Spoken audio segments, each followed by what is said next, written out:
Hi everyone. तो इस video में हम बात करने वाले हैं radial and transverse acceleration with the help of polar coordinate. It means area एवं अनुप्रस्थ त्वरण। और गाइज आपको वीडियो में नोट्स के स्क्रीनशॉट लेने की जरूरत नहीं है। आप वीडियो के डिस्क्रिप्शन बॉक्स में जाइए और वहां पर जो लिंक है उस लिंक से आप वीडियो के क्लीन नोट्स डाउनलोड कर सकते हो। तो अभी हम देखेंगे radial acceleration and transverse acceleration. When a particle is moving along any curve, then the resolved parts of the acceleration in the direction of radius vector known as radial acceleration। तो अब जो मेन बात है वो ये है कि in the direction of radius vector की जो रेडियस वेक्टर की डायरेक्शन में जो एक्सेलरेशन होगा, radius vector it means OP, तो ओपी की डायरेक्शन में जो एक्सेलरेशन होगा तो उसको हम बोलेंगे रेडियल एक्सेलरेशन। तो इसी के साथ हम ट्रांसवर्स एक्सेलरेशन को भी देखेंगे। तो transverse acceleration it means perpendicular to the radius vector की जो रेडियस वेक्टर के परपेंडिकुलर में जो पार्टिकल का एक्सेलरेशन होगा तो वो एक्सेलरेशन होगा ट्रांसवर्स एक्सेलरेशन। तो अभी आप ये डायग्राम देखिए तो ये ओपी है, इट मींस रेडियस वेक्टर। तो रेडियस वेक्टर के अलोंग जो एक्सेलरेशन है वो रेडियल एक्सेलरेशन, और रेडियस वेक्टर के जो परपेंडिकुलर एक्सेलरेशन है वो है ट्रांसवर्स एक्सेलरेशन। तो जैसा कि हमने जान लिया कि रेडियल एक्सेलरेशन क्या होता है, ट्रांसवर्स एक्सेलरेशन क्या होता है, तो अभी हमें जो करना है एक डायग्राम, एक कर्व, एक पार्टिकल जो कर्व के अलोंग मूव करने वाला है, तो उसकी हेल्प से हम रेडियल एक्सेलरेशन फाइंड आउट करेंगे, हम ट्रांसवर्स एक्सेलरेशन फाइंड आउट करेंगे। तो डायग्राम ये है और काफी काफी काफी कॉम्प्लिकेटेड है। ओके, तो अभी मुझे समझ नहीं आ रहा कि मैं कैसे समझाऊं, है ना, मतलब पता नहीं लग रहा अभी क्या हो रहा है। तो चलिए ट्राई करते हैं। तो जैसा कि हमें पता है कि एक प्लेन है, एक्स वाई प्लेन है, ओ एक्स एक्स एक्सिस है और ओ वाई वाई एक्सिस है। ओके, तो ये एक कर्व है, ठीक है, एक रैंडम कोई कर्व, और पार्टिकल मूव करने लगा। तो पार्टिकल मूव करने लगा तो पार्टिकल जब पॉइंट पी पर पहुंचा किसी टाइम टी पर, जो पोजिशन आर कोमा थीटा, तो वो कितना एंगल चला, थीटा एंगल चला। ओके, और जो थीटा एंगल बना वो किससे बना, इनिशियल लाइन से। तो इनिशियल लाइन क्या है, एक्स एक्सिस। और फिर क्या हुआ कि किसी टाइम टी पर पार्टिकल पहुंच गया, और किसी टाइम डेल टी पर। ओके, तो टी टाइम पर तो particle P R comma theta पर पहुंचा, और फिर थोड़े से टाइम बाद एक छोटा सा अल्पांश फिर हम लेंगे, और उसी की हेल्प से हम जो भी करने वाले हैं उसी की हेल्प से करेंगे। तो डेल टी टाइम हमने ले लिया एक छोटा सा अल्पांश, तो छोटा सा अल्पांश डेल टी, तो उस डेल टी टाइम में जो पार्टिकल चला पी पोजीशन से, तो वो क्यू पोजीशन पर पहुंच गया, R plus del R comma theta plus del theta किसी time T plus del T पर। अगर हम इसका जो टाइम देखें इनिशियल लाइन से कितना लगा, ओके, क्योंकि पी से तो इसका टाइम डेल टी लगा, तो ये एंगल चला डेल थीटा, पी से क्यू तक पहुंचने में ये एंगल चला डेल थीटा, तो इनिशियल लाइन से इसका एंगल कितना होगा, थीटा प्लस डेल थीटा। तो अभी जैसा कि अपने जानते हैं कि एक्सेलरेशन क्या होता है, मैं जानती हूँ, आप जानते हो, हम सब जानते हैं कि the rate of change of velocity with respect to time is known as acceleration. It means हमें वेलोसिटी चाहिए, इस डायग्राम से हमें कुछ नहीं चाहिए, हमें वेलोसिटी चाहिए, और वो भी चेंज इन वेलोसिटी चाहिए किसी टाइम डेल टी पर। ओके, तो वो चेंज इन वेलोसिटी निकालनी है। डिस्प्लेसमेंट तो हमने बहुत आसानी से निकाल लिया था ना, पी एम एम क्यू, मुझे अब तक याद है, देखो पी एम एम क्यू, तो वो वेलोसिटी में था। लेकिन एक्सेलरेशन में थोड़ा सा कॉम्प्लिकेटेड है, थोड़ा भी क्या, काफी कॉम्प्लिकेटेड है, अभी कुछ पता नहीं लग रहा ना। तो अभी हमें क्या चाहिए, जैसा कि मैंने आपको बोला चेंज इन वेलोसिटी, हमें पॉइंट पी पर वेलोसिटी चाहिए और पॉइंट क्यू पर। तो मतलब पॉइंट पी क्या है, इनिशियल वेलोसिटी, पॉइंट क्यू क्या है, फाइनल वेलोसिटी। तो चेंज इन वेलोसिटी क्या होती है, final velocity minus initial velocity. So हम करने वाले हैं पॉइंट पी पर जो वेलोसिटी है उसको फाइंड। तो वो तो हमें पता है कि अलोंग ओपी तो है यू, क्योंकि हम जानते हैं कि अलोंग ओपी जो पॉइंट पी पर वेलोसिटी है वो यू है। इट मींस इनिशियल वेलोसिटी है, इनिशियल रेडियल वेलोसिटी है वो यू है, और इनिशियल ट्रांसवर्स वेलोसिटी है वो वी है। कौन से पॉइंट पर, पी पॉइंट पर। अब क्यू पॉइंट पर जो होने वाला है वो ये है कि जो इनिशियल फाइनल रेडियल वेलोसिटी है वो u प्लस डेल यू है, क्योंकि जो पार्टिकल क्यू तक पहुंचा डेल टी टाइम में, तो छोटा सा अल्पांश डेल थीटा, तो छोटा सा अल्पांश डेल आर भी ऐड हुआ आगे वाली लाइन में जो पॉइंट क्यू तक जाती है, और छोटा सा अल्पांश वेलोसिटी में भी ऐड हुआ रेडियल में डेल यू, और छोटा सा अल्पांश ट्रांसवर्स वेलोसिटी में भी ऐड हुआ del V. So point Q पर जो फाइनल वेलोसिटी है, radial velocity, final radial velocity है वो है u प्लस डेल यू, और पॉइंट क्यू पर जो ट्रांसवर्स वेलोसिटी या फाइनल वो है v प्लस डेल वी। तो अभी हमें इतना पता लग गया। तो अब अब हम क्या करने वाले हैं, अब ये एंगल वगैरह हम देखेंगे। तो जैसे सबसे पहले हम फाइंड आउट करेंगे radial acceleration. It means radial acceleration क्या हुआ, अलोंग ओपी। तो अभी जो हमें देखना है वो अलोंग ओपी वेलोसिटी देखना होगा कि along O P final velocity minus along O P initial velocity. तो along O P radial velocity initial है वो यू है, तो अलोंग ओपी क्यू पॉइंट पर फाइनल वेलोसिटी क्या होगी, u प्लस डेल यू। वो तो सीधा ऊपर जा रही है, वो कोई रेडियस वेक्टर के अलोंग थोड़ी ना है। वो कब होगी रेडियस वेक्टर के अलोंग, जब हम इसके पैरेलल एक लाइन ड्रॉ करें। सो मैंने ये डैश डैश वाली जो पैरेलल लाइन ड्रॉ की है वो ओपी वेक्टर के पैरेलल ड्रॉ की है। और पैरेलल जो लाइन ड्रॉ करनी पड़ी अलोंग ओपी रेडियस वेक्टर के पैरेलल ड्रॉ इसलिए की क्योंकि हमें पॉइंट क्यू पर वेलोसिटी बतानी है, हमें रेडियल वेलोसिटी बतानी है। तो अभी ये तो हो गई इसके पैरेलल, तो अभी अलोंग ओपी मतलब इस पैरेलल लाइन से हम बता देंगे कि जो रेडियल वेलोसिटी है वो क्या है। ओके, तो अभी बात आई कि पॉइंट के ऊपर जो ट्रांसवर्स वेलोसिटी होगा उसको कैसे फाइंड आउट करें। तो वैसे ही सिमिलरली हम क्या करेंगे कि ये जो ओपी रेडियस वेक्टर है इसके परपेंडिकुलर एक लाइन ड्रॉ करेंगे। सो हमने परपेंडिकुलर लाइन ड्रॉ कर दी। ये डैश डैश वाली ये पैरेलल लाइन है किसके, रेडियस वेक्टर के, और ये जो डैश डैश वाली लाइन है ये परपेंडिकुलर है किसके, ओपी मतलब रेडियस वेक्टर के। तो अभी हमें यहाँ से क्या क्या पता लगता है कि ये जो u और v एक दूसरे के perpendicular, it means radial velocity and transverse velocity एक दूसरे के परपेंडिकुलर है। Similarly u plus del U वाली लाइन और v प्लस डेल वी वाली लाइन एक दूसरे के परपेंडिकुलर, इट मींस 90 डिग्री। और सिमिलरली ये जो डैश डैश वाली लाइन है ये पैरेलल वाली और परपेंडिकुलर वाली, ये दोनों डैश डैश एक दूसरे के परपेंडिकुलर है। तो हमारे पास तीन तो एंगल आ गए 90 डिग्री, जिनमें से इन दोनों का यूज होने वाला है, इसका कोई यूज है नहीं। ओके, तो अभी जो एंगल है वो कैसे बताऊं मैं, 2 मिनट। अभी हम क्या करेंगे, अभी हमें क्या चाहिए, हमें कंपोनेंट चाहिए ना, हम कंपोनेंट फाइंड आउट करेंगे। अभी मैंने क्या बताया कि हमने पैरेलल लाइन क्यों ड्रॉ किया, क्योंकि हमें along O P radial acceleration find out करना है। अभी मैंने बताया कि मैंने परपेंडिकुलर लाइन ड्रॉ क्यों किया, क्योंकि मुझे ट्रांसवर्स एक्सेलरेशन फाइंड आउट करना है। ओके, तो उसके लिए मुझे कंपोनेंट लिखने पड़ेंगे और हमें नहीं पता ये कंपोनेंट कैसे लिखे जाते हैं। तो अभी मुझे क्या करना होगा कि मुझे अब एंगल फाइंड आउट करना है, क्योंकि मुझे देखो ये वाला जो ये v प्लस डेल वी और u प्लस डेल यू, ये वाला एंगल मुझे पता है 90 डिग्री है। ये वाला देखो, ये वाला ब्लू वाला, और ये रेड वाला एंगल है, ये कौन सा है, हाँ ये डैश डैश वाला एंगल है। ये जो रेड वाली लाइन दिख रही है ना 90 डिग्री वाला एंगल, ये इस लाइन के बीच में डैश डैश वाली लाइन के बीच का एंगल है। और ये फिर मतलब उधर भी 90 डिग्री का बनेगा, तो v प्लस डेल वी और ये ओपी वाला, तो ये भी 90 डिग्री का एंगल है। ओके, तो ये हो गया 90 डिग्री का एंगल। फिर क्या होता है कि एक जेड फॉर्म होती है ना, देखो जेड फॉर्म होती है एक, ये देखो जेड फॉर्म बन रही है यहाँ से। 1 मिनट, यहाँ से नहीं दिखेगा, 2 मिनट, 1 मिनट 2 मिनट। अभी देखो ये जेड फॉर्म बन रही है। अब देखो यहाँ से जेड फॉर्म बन रही है, इट मीन्स हमें क्या पता लगेगा कि ये डेल थीटा, इट मीन्स ये डेल थीटा होगा। ये देखो जेड फॉर्म बन रही है, अगर ये थीटा एंगल है, अगर जेड फॉर्म बनती है, ये दोनों लाइन एक दूसरे के पैरेलल है, तो ये अगर थीटा एंगल है तो ये भी थीटा होगा। सिमिलरली ये डेल थीटा है, ये देखो यहाँ से पता तो लग रहा है ना, ये वाली ये डैश डैश वाली लाइन यहाँ से मुड़कर आ रही है और ये सीधा जा रही है, तो ये अगर डेल थीटा है तो ये एंगल भी डेल थीटा होगा। अब फिर एक और प्रॉपर्टी होती है कि अगर ये एंगल डेल थीटा है तो ये वाला भी डेल थीटा होगा। वो देखो कैसे, वो ऐसे देखो, ये जो लाइन क्रॉस कर रही है इतने को, देखो इतने पार्ट को, तो ये अगर थीटा एंगल है तो ये भी थीटा होगा बिकॉज ऑफ अल्टरनेट एंगल, तो इनको हम बोलते हैं अल्टरनेट एंगल। ओके, तो अभी ये वाला जो पूरा का पूरा मटेरियल मैंने बनाया तो इसको हम कहते हैं corresponding angles in a transversal, कि ये दो लाइन पर मतलब पैरेलल है, एक दूसरे के पैरेलल, और एक ये ऊपर लाइन जा रही है। तो अगर ये भी यहाँ ऐसे ड्रॉ कर दें, यहाँ ऐसे ड्रॉ कर दें, तो ये एंगल ये भी थीटा अगर ये एंगल थीटा है तो ये भी थीटा होगा, ये भी थीटा होगा, और ये ऊपर जाएंगे जितने भी थीटा होगा। इसको आप यहाँ उस डायग्राम में देख सकते हो।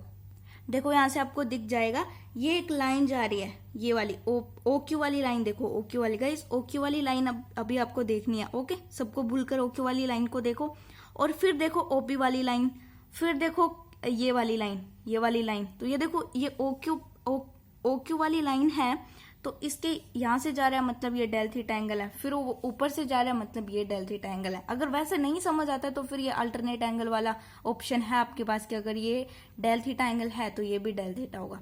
तो अभी हमारे पास इतने सारे एंगल मिल गए हैं, तो अभी ये बाकी के एंगल हम आगे देखेंगे, मतलब काफी कॉम्प्लिकेटेड है और मुझे पता है समझ भी नहीं आएगा, तो अभी हम इनको आगे देखेंगे। एक और ऑप्शन है आपके पास, क्योंकि अब इतने को उठाकर हम अलग से ड्रॉ करने वाले हैं। तो फटाफट से ये देखो कि आपको क्या क्या समझ आ रहा है ना। तो अभी मैं बता देती हूँ ये क्या है। ये थोड़ा सा कम कॉम्प्लिकेटेड लग रहा है, हालांकि ये भी कॉम्प्लिकेटेड हो गया मुझसे। मैंने काफी ट्राई किया था कि ना हो ऐसा, लेकिन इतने एंगल ड्रॉ किए कि हो गया, मैं क्या करूं। तो लेकिन उससे कम है कॉम्प्लिकेटेड। ओके तो अभी हमें ये वाला एंगल पता है ना, डेल थीटा हमें पता है, हमने अभी फाइंड आउट किया डेल थीटा। ये यहाँ से आप देखो अच्छे से देख सकते हो, ये जेड वाली फॉर्म बन रही है सॉरी। तो डेल थीटा हो गया। अब बिकॉज ऑफ अल्टरनेट एंगल ये डेल थीटा, तो ये भी डेल थीटा होगा। और ये वाला एंगल आप जानते हो, ब्लैक वाला 90 डिग्री है, ये भी रेड वाला भी आप जानते हो। अब आप क्या नहीं जानते, एक तो आप ये वाला एंगल नहीं जानते और एक ये वाला नहीं जानते, तो अभी इन दोनों को हम फाइंड आउट करने वाले हैं। ओके सो इसमें हम देखेंगे, इसमें हम फाइंड आउट करेंगे एंगल। ओके तो इसमें हमें एक ये वाला एंगल चाहिए और ये वाला एंगल चाहिए। फाइनली हमें जो एंगल चाहिए वो ये चाहिए, और क्यों चाहिए उसको हम बाद में देखेंगे। लेकिन उसके लिए फिर मुझे एंगल जो ढूंढना होगा वो ये वाला ढूंढना होगा, फिर मुझसे ये वाला एंगल फाइंड आउट होगा। ओके तो उसके लिए क्या है हमारे पास कि हम इतने में से देखेंगे। पहले आप इन दो लाइनों के बीच में ये देखो। ओके तो इन दो लाइनों के बीच में एक तो हमारे पास 90 डिग्री है, मतलब ये पूरा एंगल, जो इतना पूरा एंगल है वो 90 डिग्री है। और मुझे इतना एंगल चाहिए, तो इतना एंगल चाहिए तो मतलब 90 माइनस डेल थीटा कर दूंगी तो मुझे एंगल मिल गया 90 माइनस डेल थीटा। तो मुझे ये वाला एंगल मिल गया। ओके गाइस, मुझे ये वाला एंगल मिल गया 90 माइनस डेल थीटा। फाइनली मुझे ये वाला एंगल चाहिए। तो अभी अपने क्या करेंगे, हाँ अब ये डैश डैश वाली लाइनों को ध्यान से देखो, दोनों के बीच में जो होगा वही होने वाला है। ओके इस लाइन को देखो, इस लाइन को देखो, इन दोनों के बीच में देखो, तो ये जो है 90 डिग्री है। ओके 90 डिग्री है, मतलब टोटली 90 डिग्री है ना। हाँ टोटल 90 डिग्री है। टोटल 90 डिग्री में से अगर हम इस पार्ट को सब्सट्रैक्ट कर दें तो हमारे पास ये आ जाएगा। तो हम कर देते हैं ना सब्सट्रैक्ट, हम करेंगे 90 माइनस डेल थीटा। सो हमारे पास जो एंगल आएगा वो डेल थीटा आएगा। तो ये वाला जो एंगल आ गया वो डेल थीटा आ गया। तो अभी हमें वो दोनों एंगल मिल गए, 90 माइनस डेल थीटा, उसकी वजह से हमें जो एंगल मिला फाइनली डेल थीटा। तो अभी जो ग्रीन कलर में आपको दो एंगल दिख रहे हैं डेल थीटा, तो उनकी हेल्प से अभी हमें कंपोनेंट चाहिए। अब बिकॉज ऑफ हमने ये क्यों किया है, हमने क्यों फाइंड आउट किया, क्योंकि इसकी हेल्प से हमें कंपोनेंट चाहिए। हालांकि अगर हम इसको ना भी करते तो इससे भी चल जाता, लेकिन ये एंगल देखो 90 माइनस डेल थीटा, तो इतना हम कॉम्प्लिकेटेड नहीं रखने वाले, हम इजी बनाना चाहते थे, इसलिए जो सबसे इजी इसमें एंगल है वो है डेल थीटा। ओके तो डेल थीटा, अभी आपको जो ग्रीन दो एंगल दिख रहे हैं वो डेल थीटा है। ओके तो इन दोनों की हेल्प से हमें कंपोनेंट चाहिए और फिर उन कंपोनेंट से हम जो चेंज इन वेलोसिटी है वो निकालने वाले हैं। तो इतना कुछ करना है। तो अभी हमें क्या करना है, हाँ अभी ये देखो, अभी गाइस आपने कंपोनेंट वाला पढ़ा होगा ना, कंपोनेंट हम निकालते हैं मैथमेटिक्स में, फिजिक्स में, हर जगह। तो वो होता है ये जो, जैसे ये बीच का वेक्टर है u प्लस डेल यू, तो ये जो जिसके साथ एंगल होता है, जिस एक्सिस के साथ एंगल होता है वो कोस थीटा होता है। It means u plus del U cos delta theta हो गया ये, और ये हो गया u plus del you sine del theta. Okay अब ये वाला एंगल देखना है मुझे डेल थीटा, तो ये चीज देखनी होगी डैश डैश वाली। तो अभी आप डैश डैश वाली लाइनें देखो ना, तो जिसके साथ एंगल वो कोस डेल थीटा, तो it means v plus del V cos del theta हो गया, और ये इधर हो गया v plus del V sine del theta. So finally हमारे पास कंपोनेंट तो आ चुके हैं, u प्लस डेल यू के दोनों कंपोनेंट हमारे पास हैं और v प्लस डेल वी के दोनों कंपोनेंट हमारे पास हैं। ये दोनों कंपोनेंट है वो रेडियल वेलोसिटी के काम आने वाले हैं, क्योंकि अलोंग में है। हालांकि ये तो अलोंग में है लेकिन ये भी अलोंग में है, बिकॉज हम जानते हैं इसकी अपोजिट डायरेक्शन, लेकिन एटलीस्ट अलोंग तो है ही। तो और ट्रांसवर्स वेलोसिटी में जो यूज होंगे वो परपेंडिकुलर वाले दो कंपोनेंट यूज होंगे। तो अभी 4 कंपोनेंट का यूज है, ये दोनों रेडियल वेलोसिटी के लिए और ये दोनों ट्रांसवर्स वेलोसिटी के लिए। ओके तो अभी हम थोड़ा थ्योरी को रीड कर लेते हैं, हालांकि हमने सब कुछ पढ़ लिया लेकिन फिर भी अभी रिवाइज हो जाएगा ना।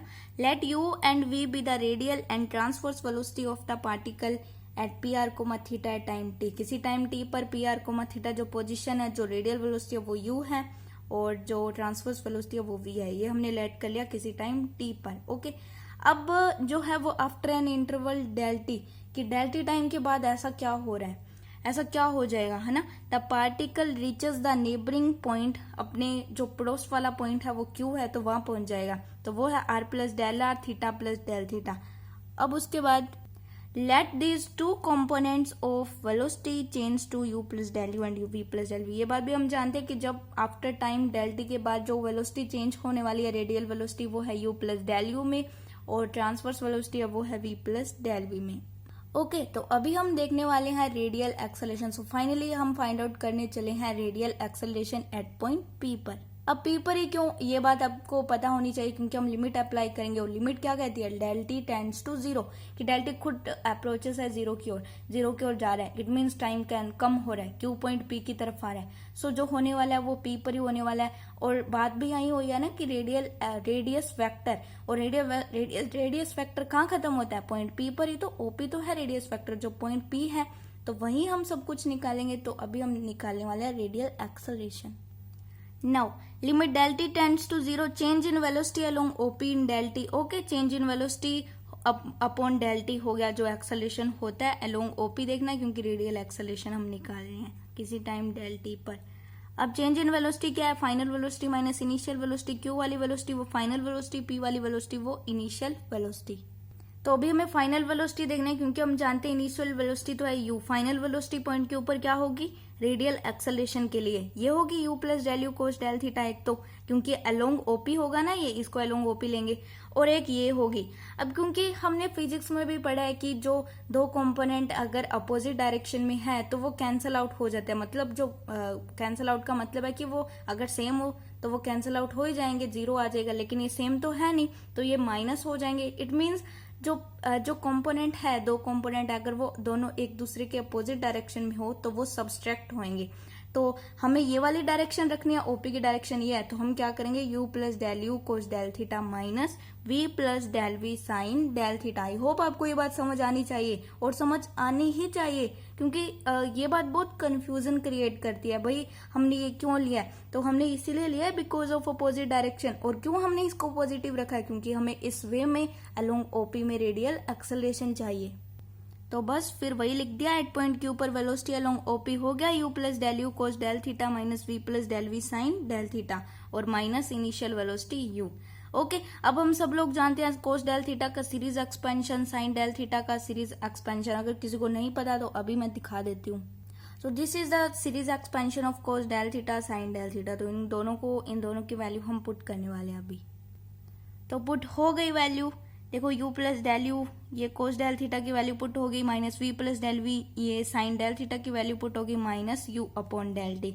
अब करना क्या है, अब हम यहाँ पे नेग्लेक्ट करते हैं क्योंकि डेल थीटा एक बहुत बहुत बहुत ही छोटा एंगल है, तो अगर उसका भी स्क्वायर होगा तो और छोटा होगा, तो ये वाली भी वैल्यू नेग्लेजिबल, ये वाली नेग्लेजिबल। अब डेल थीटा को तो हम लेंगे क्योंकि इसको नेग्लेजिबल हम नहीं कर सकते क्योंकि इसका कोई स्क्वायर क्यूब थोड़ी ना कि और छोटा हो जाएगा, तो इतना छोटा चलेगा, तो इसको हम रखने वाले हैं, ये भी नेग्लेजिबल। तो अभी जो बचा वो ये है u प्लस डेल यू, ये सिर्फ वन ही बचेगा, minus v plus del v del theta minus u upon del t. It means sine del theta tends to del theta हो जाएगा और cos del theta tends to 1 हो जाएगा।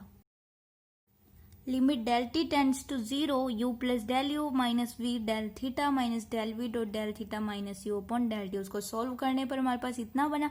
अब u से माइनस u कैंसिल आउट हो रहा है, और ये जो डेल वी है ये भी बहुत छोटा है और डेल थीटा ये भी बहुत छोटा है। अगर इन दोनों को, अगर दोनों छोटे छोटे अल्पांशों को अगर हम आपस में मल्टीप्लाई करेंगे तो वो भी एक नेग्लेजिबल वैल्यू बन जाएगी, तो इसको हम नहीं लेने वाले। और ये भी कैंसल, ये कैंसल, ये कैंसल। अब बचा हमारे पास क्या, limit del T tends to 0 del u minus v del theta upon del t. अब इनको हम अलग अलग कर सकते हैं, ये लिमिट का कॉन्सेप्ट है। तो del u upon del t minus limit del T tends to 0 v del theta upon del t. अब लिमिट अप्लाई करने पर जो इंस्टेंट में चेंज हो जाएगा, तो d u upon d t minus v d theta upon d T.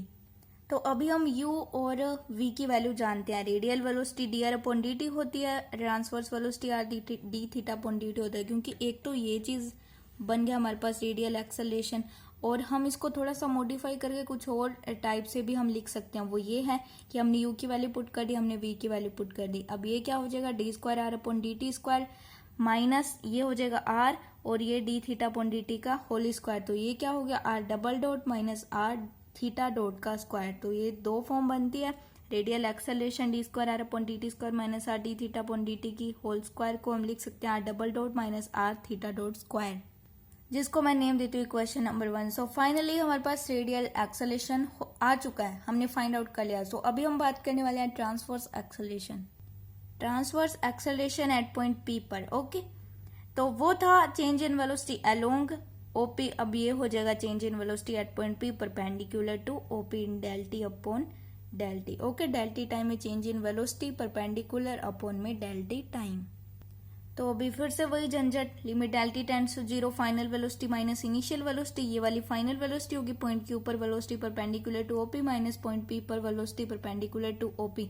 हम जानते हैं वेलोसिटी एट पॉइंट पी पर v है, लेकिन अभी हमें देखना होगा पॉइंट क्यू पर ट्रांसवर्स वेलोसिटी। तो पॉइंट क्यू पर जो ट्रांसवर्स वेलोसिटी होगा वो ये होगा। परपेंडिकुलर क्या है, परपेंडिकुलर में दो कंपोनेंट है और दोनों एक ही डायरेक्शन में है। अब गाइस आपने एक बात ये भी पढ़ी होगी कि जो दो कंपोनेंट है अगर उनकी डायरेक्शन एक ही हो तो फिर वो ऐड हो जाते हैं, तो इन दोनों को हम प्लस लेंगे। अब ये बात समझना जरूरी है कि इन दोनों के बीच में प्लस साइन ही क्यों आया, इनको हमने ऐड ही क्यों किया, क्योंकि ये एक ही डायरेक्शन में है और जो एक डायरेक्शन में ऊपर से परपेंडिकुलर वाली डायरेक्शन में है, तो ये तो बहुत ही बढ़िया बात है। तो हमने इनको प्लस कर दिया, हम इनको जोड़कर माइनस में v कर देंगे। It means final velocity minus initial velocity. तो limit del T tends to 0 u plus del you sine del theta plus v plus del v cos del theta minus v upon del t. Similarly sine del theta tends to del theta cos del theta tends to 1 because of del theta is very small angle, okay. Limit del T tends to 0 हमारे पास जो बचा वो ये है। अब हम इसको solve करेंगे, तो ये सॉल्व हमने किया, v से माइनस v कैंसल और ये छोटा सल 5 ये छोटा सल 5 दोनों को आपस में मल्टीप्लाई किया तो ये हो जाएगा नेग्लेजिबल, इसको हम नहीं लेने वाले। तो फाइनली बचा क्या, u del theta plus del v upon del t. अब फिर से वही लिमिट वाला कॉन्सेप्ट कि हम इनको अलग अलग लिमिट अप्लाई कर सकते हैं। सो हमने लिमिट अप्लाई किया और ये इंस्टेंट में चेंज हो गया, u d theta upon d t plus d v upon d t. अब हम रेडियल वेलोसिटी और ट्रांसवर्स वेलोसिटी की इनमें वैल्यू फाइंड आउट करेंगे और एक और न्यू इक्वेशन निकालेंगे, क्योंकि एक तो ट्रांसवर्स एक्सेलरेशन ये हो जाएगा अभी इससे अब जो रेडियल और ट्रांसवर्स वेलोसिटी को हम फाइंड आउट करके एक और इक्वेशन बनाएंगे, अब वो देखेंगे। तो हमारे पास ये वैल्यू आ चुकी है u d theta upon d t plus d v upon d t sorry, u की वैल्यू पुट की, v की वैल्यू पुट की, तो ऐसा कुछ आया। अब मुझे क्या करना है, ये तो वैसा ही पड़ा रहेगा D r upon d t d theta upon d t. अब इसका डेरिवेटिव करना है are d theta upon d t, तो दोनों ही वेरिएबल है तो आर को पहले रखा u डॉट v से, तो d square theta upon d t square plus d r upon d t d theta upon d t हो गया, क्योंकि d theta upon d t को रखा, आर का क्या तो d r upon d t with respect to t. तो अभी ये वाली टर्म ऐड हो जाएगी इसके साथ, तो फाइनली क्या हो जाएगा r d square theta upon d t square plus 2r d r upon d t d theta upon d t. तो इसको हम लिख सकते हैं r theta double dot plus 2r dot theta dot. तो अभी फाइनली जो ट्रांसवर्स एक्सेलरेशन है वो ये है r theta dot plus 2r dot theta dot. इसको हम ये भी लिख सकते हैं, इस चीज को हम ये भी लिख सकते हैं 1 upon R D upon d T R square theta dot. अगर इसका आप डेरिवेटिव करके सॉल्व करोगे तो फाइनली जो मिलेगा वो यही मिलेगा। सो फाइनली ट्रांसवर्स एक्सेलरेशन भी हमें मिलेगा और रेडियल एक्सेलरेशन भी। तो अभी एक पर्टिकुलर केस रह गया तो उसको करना और वीडियो को फाइनल टच। पर्टिकुलर केस ये है कि when the particle moves in a circular path, कि अभी तक हमने जो पढ़ा वो ये है कि पार्टिकल किसी रैंडमली कर्व के अलोंग मूव करता है, लेकिन अभी ये पर्टिकुलर कर्व दे दिया कि सर्कुलर पाथ हो, कि जो उसका पाथ हो वो पर्टिकुलर पाथ हमें मिल गया कि सर्कुलर पाथ हो। सर्कुलर पाथ इट मीन्स हमने फॉर एग्जांपल लिया कि ए जो रेडियस है वो अर्थ किया, हमने फॉर एग्जांपल अर्थ को इमेजिन किया कि वो एक सर्कल टाइप, ओके, कि पार्टिकल मूव करेगा तो उसके सर्कुलर पाथ में मूव करेगा, तो उसका जो रेडियस होगा ए, और हमेशा कांस्टेंट ही तो होगा, रेडियस कभी सर्कुलर पाथ का चेंज थोड़ी ना होता है, भी सर्कल का कभी रेडियस चेंज थोड़ी ना हुआ है, एक ही रेडियस है, पार्टिकल उसके चारों ओर 360 एंगल रोटेट कर जाए रेडियस तो वही रहेगा, तो रेडियस कांस्टेंट होता है। सो रेडियस को हमने लेट किया वह ए, देन टेकिंग द सेंटर, और हमने क्या किया अर्थ को एज ए पोल लेट कर लिया। Therefore in the circular path, अब क्या होगा कि सर्कुलर पाथ में हमें देखना है कि रेडियल वेलोसिटी क्या रहती है पार्टिकल की, transverse velocity, radial acceleration, transverse acceleration, ये चार चीजें हमें चेक करनी है। तो radial velocity it means u equal D r upon d T. अभी हमने क्या देखा, r इक्वल टू ए जो कि कांस्टेंट है, और कांस्टेंट का डेरिवेटिव 0 हो जाएगा, तो रेडियल वेलोसिटी सर्कुलर पाथ में पार्टिकल की रहती है 0। अब रेडियल एक्सेलरेशन, इसमें हम r की वैल्यू पुट कर देंगे तो r, ये वाला फिर 0। अब जो बचेगा r की वैल्यू a, देन हमारे पास जो रिमेनिंग होगा -a d theta upon dt square, और ये है radial acceleration. Now transverse velocity v equal r d theta upon dt, इसमें r की वैल्यू पुट कर दी a d theta upon dt। Okay, transverse acceleration it means r d square theta upon dt square, इसमें a की value put की, plus में ये 0 हो जाएगा क्योंकि r का डेरिवेटिव इट मीन्स कांस्टेंट का डेरिवेटिव 0, तो ये टर्म 0, तो जो बचेगा वो ये है a d square theta upon dt square. तो radial velocity, radial acceleration, transverse velocity, transverse acceleration कुछ इस टाइप के रहते हैं एक particular path, it means circular path में। तो बस हो गया आज का टारगेट कंप्लीट।